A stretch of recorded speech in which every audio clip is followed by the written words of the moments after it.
इस दुनिया में हर आदमी सफल होना चाहता है, चाहे वो कैरियर हो या फिर बिजनेस। सभी को लग्जरी की चीज़ें प्रेरित करती हैं, चाहे वो बड़ा बंगला हो या फिर बड़ी बड़ी गाड़ियाँ।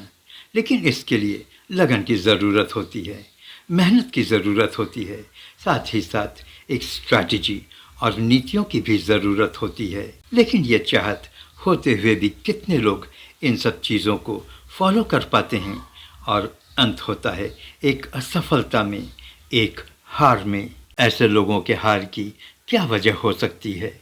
शायद उन्होंने उन नीतियों को नहीं अपनाया जो उनको सफल बना सकती थीं और उनका भविष्य उज्जवल हो सकता था।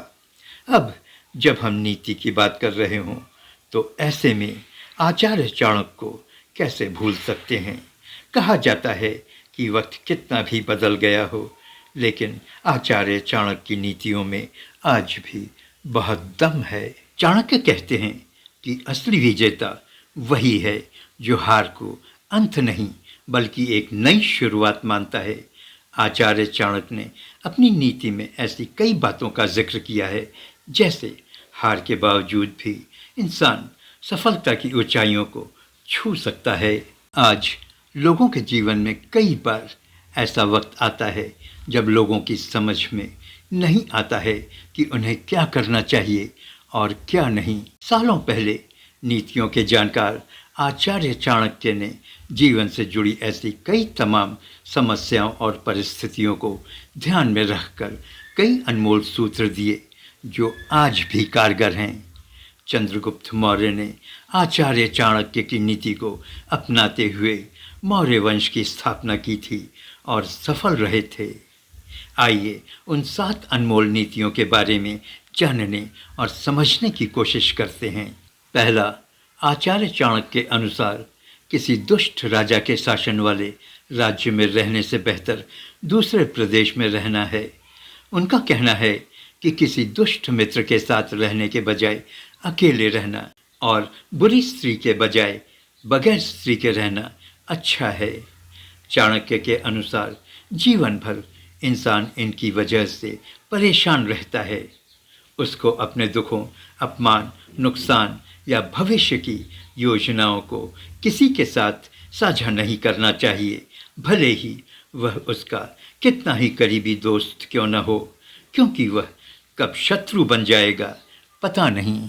दूसरा, आचार्य कहते हैं कि मनुष्य का ज़्यादा सीधा और सरल होना ठीक नहीं है, क्योंकि यही कभी कभी उसके अपमान और नुकसान का कारण बनता है।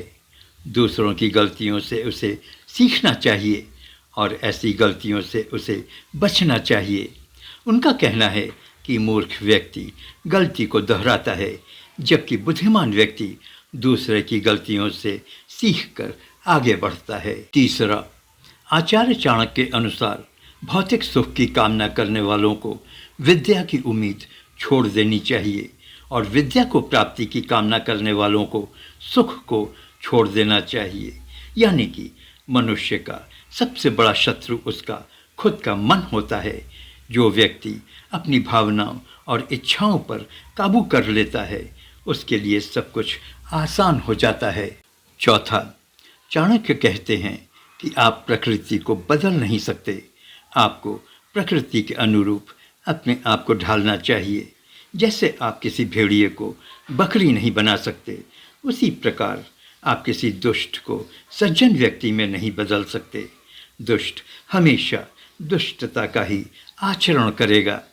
चाणक्य कहते हैं कि हमें परिणाम की चिंता किए बगैर काम को करना चाहिए। हमें फल की चिंता कमज़ोर बना देती है। पांचवा, चाणक्य का कहना है कि बुद्धि से ही बल मिलता है, बगैर बुद्धि बल किसी काम का नहीं। सफलता एक झटके में नहीं मिलती है, व्यक्ति को निरंतर प्रयास करते रहना चाहिए। निरंतरता ही सफलता की कुंजी है।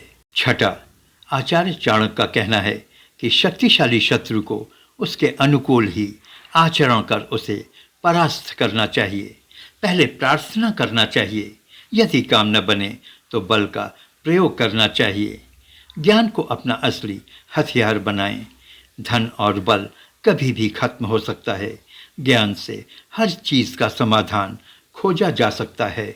चाणक्य की 7वीं नीति यह कहती है कि अगर आपको सांप और दुर्जन व्यक्ति में से अगर किसी एक को चुनना हो तो सांप को चुनना बेहतर विकल्प होगा, क्योंकि सांप केवल एक बार डसता है, लेकिन एक दुर्जन व्यक्ति आपको बार बार डसता रहेगा, यानी कि वह बार बार आपको नुकसान पहुंचाता रहेगा।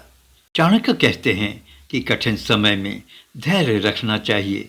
मुश्किलें तो आती रहती हैं, ऐसे में घबराना नहीं चाहिए और मुश्किलों को आसान बनाते हुए धैर्य और संयम से काम लेना चाहिए। संकट का समाधान तो निकलता ही है। आप नमस्ते हिंदुस्तान देख रहे थे। प्लीज़ लाइक, शेयर और सब्सक्राइब करें। Thank you.